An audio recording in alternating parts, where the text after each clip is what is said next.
Hey guys, today I'm down in Southern California and we're inside a new Lincoln Nautilus talking about the Lincoln Digital Experience. That's what they're calling their new enormous infotainment setup.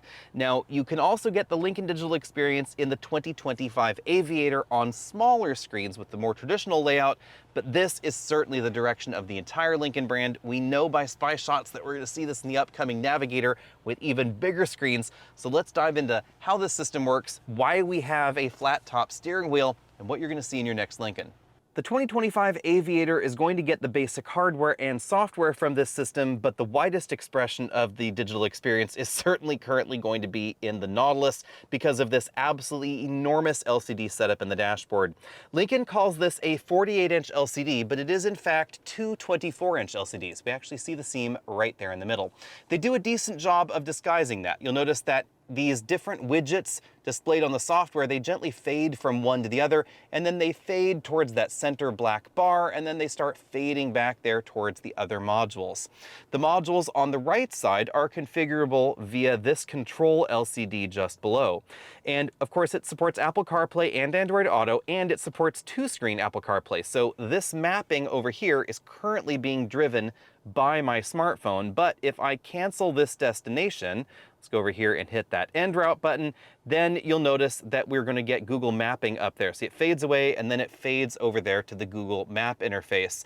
And then of course we have the online Google Map interface here. So full internet connected data services for that Google Mapping information, live traffic, definitely quick pinch to zoom, things like that going on there.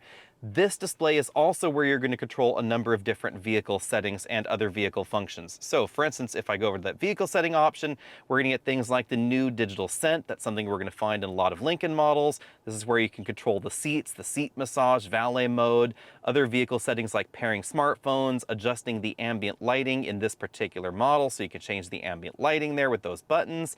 We then have access to all the various apps that the system is capable of running, including Amazon Alexa, if you'd rather have that for your voice command interface. We then have the Google Play Store where you can add additional apps, hotspot, owner's manual, things like that. You can do PBS Kids Video if you'd like to stream kids video here while you're parked. The GPU in this system is capable of not just doing streaming video, but also web browsing, loading applets like Google News.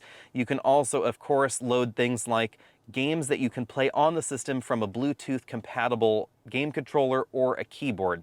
But controlling those widgets on that upper screen, that happens over here. And as you can see, that screen expands out, so that way you can drag these options on there. So if you'd rather have weather, trip computer, things like that, you can do all of that. Or you can actually drag all of these options off of there to have more of a clean view on the dashboard. I then go to a different app in the system, and then you can see that we get just the basic wallpaper on the screen. If that's still a little too busy for you, you can engage the calm mode right there. And as you can see, it reduces things down even further by dimming that display a little bit and having a darker area, also removing the map display from the driver's side LCD. The new Lincoln flat-top steering wheel is definitely very distinctive and somewhat controversial, but here's why it exists. This display is meant to be seen over the steering wheel, not in between the steering wheel like a traditional instrument cluster would be. That, of course, means that the steering wheel needs to be either lower in the dashboard, maybe a little bit too uncomfortably low, or it just needs to have kind of a flat top there, giving you a bit more room. Now, the position of that LCD, it's quite far away from the steering wheel, as you can see.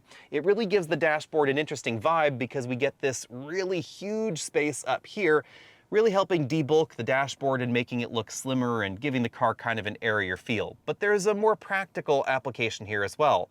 Since we just have this one screen, it functions kind of as LCD instrument cluster and kind of as head-up display as well. So rather than having a windshield projected screen where you have to have a different kind of windshield in some vehicles and you certainly have to have an extra LCD, we get the extra LCD basically over there on the dashboard instead, giving us this ability to have a screen that's a little bit closer to your eye line when you're watching the road, and further away from the driver means it's going to take less time for your eyes to adjust focusing on the road and then on the screen.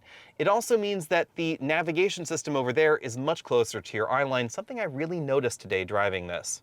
This also means that if you're driving down the road using Blue Cruise, that's why we have a tension monitor here for the driver just above the steering wheel, the notifications for Blue Cruise, they're going to be a lot closer to your eye line, more like a heads-up display rather than the instrument cluster, which is buried down there a little bit lower, a little bit further out of your eye line. Another feature in this system is the touch-sensitive controls over here on the steering wheel. You'll notice no icons are happening here. That's because the icons happen up here on this big screen. And not just for the right side of the steering wheel, of course, but for the left side of the steering wheel as well.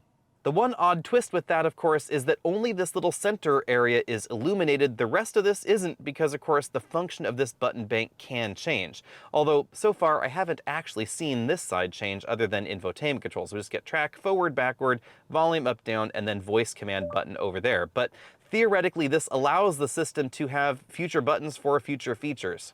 Another interesting twist with the digital experience is that, at least in this vehicle, we get electronically controlled air vents in the dashboard. These are a little bit controversial for some folks, but you'll notice we have an air vent down here and an air vent over there. They're controlled together via that one side over there, and you can have sort of the swinging fan thing going on there with motion where the air vents are just going to kind of hover around as you're sitting down. I liked that a little bit more than I thought. In here, this is also where you're going to control things like your heated seats and your heated steering wheel. Obviously, your climate control as well. And then, depending on the vehicle, you will again have some of those seat controls here. So seat bolster inflation there, you seat back cushion inflation, obviously the seat massage as well. That's all going on in those controls. Another interesting touch is that if you have a connected game controller, you can actually use it to interact with the native interface. You're not just limited to interacting with games. Just like we saw on the recently refreshed Explorer, we also get the ability to download games from that app store. There's one playing right there, and we have our resident youngster in the back. There's Travis, delightfully playing away on his little game controller. Don't snack, you'll ruin your dinner. Last but not least, of course, we have the theme selection. As you'd expect, the themes are going to affect the entire display experience. So we have Inspire there, which I think is my favorite. You have to actually touch and hold it to change the theme. This is the Engage theme. You get kind of this weird little floating disc over here for your speed, and then this little tiny white bar, it actually kind of moves along as you accelerate and decelerate.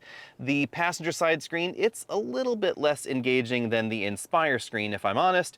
Over here we have the Tranquil layout. As you can expect, it kind of gives you sort of a Starry Night theme with an even darker passenger side display. Over here we get sort of a little eyebrow arch that also is going to act effectively as a speedometer. And then lastly, we go down here to Constellation, which, as you might expect, gives you sort of a, Star Trek-y kind of constellation theme with sort of nebulas kind of gently animating there. And that is kind of the other thing you don't notice right at first, is that all of these have just a little bit of animation. It's not really active. It makes sure that you're still paying attention to the road, but it's subtle enough to give a little bit of extra visual interest. Be sure and sound off down there in the comment section below. What do you think about the new Lincoln Digital experience? I have to admit, I was not the biggest fan of this setup before I actually got in it and drove it. That's when I really understood why the steering wheel is the way that it is and how well the system actually works. I have to admit, I also really like the look of the system. I like the fact that you can get things that are actually useful to the driver over here on this side, like maybe the clock and the weather and your media or something like that. Whatever order you might want these to be in, that's actually kind of a handy touch. Because if we take a look at the passenger screen in a Grand Cherokee, the driver is the one that paid for the passenger screen, but the driver doesn't really get to use it at all unless they're sitting over there on the passenger screen. Over here, you actually get the ability to use it. Now, I have to admit, if I were asking for specific things, I would love just a little bit more functionality. For instance, I wouldn't mind maybe a widescreen implementation of CarPlay over there, even if it was simply mirroring what's going on down here. I also wouldn't mind the ability to completely turn off this map display here. There have been occasions where it's transitioning from one map mode to the other, and then you get to see the entire gorgeous little picture there. I think that maybe would have made the experience in the cabin feel a tiny bit more premium. Now, if you turn off the lane centering assist and some of the active safety software over here, then this little car will go away. It does give a slightly cleaner look over there on the driver's side, but otherwise, that's basically the look that you're seeing right there. Let me know what you think about that down there in the comment section below. Some folks on Facebook were questioning, why would you want this two-screen map setup? Here's the big reason that I kind of like that look, because I like to be able to have Waze up now and then for traffic and navigation. Well, maybe that screen is doing something else. So if you want to go with one route up there and then Waze down here for traffic notifications, I find myself doing that especially on longer road trips. And longer road trips are certainly where you might want to feature like Blue Cruise over there. So let me know what you think about all that. Let me know what you think about the fact that we don't have a controller wheel. I actually like that aspect of this. I think that the integration of this screen and the setup up top is a decent interaction between those two. If you really wanted to interact directly with those icons, I think you really would need some sort of touch controllery knob, and I don't find most of those terribly intuitive. So let me know what you think about all that, and are you interested in the new Lincoln Nautilus? Stay tuned for the full review of this car coming up pretty soon.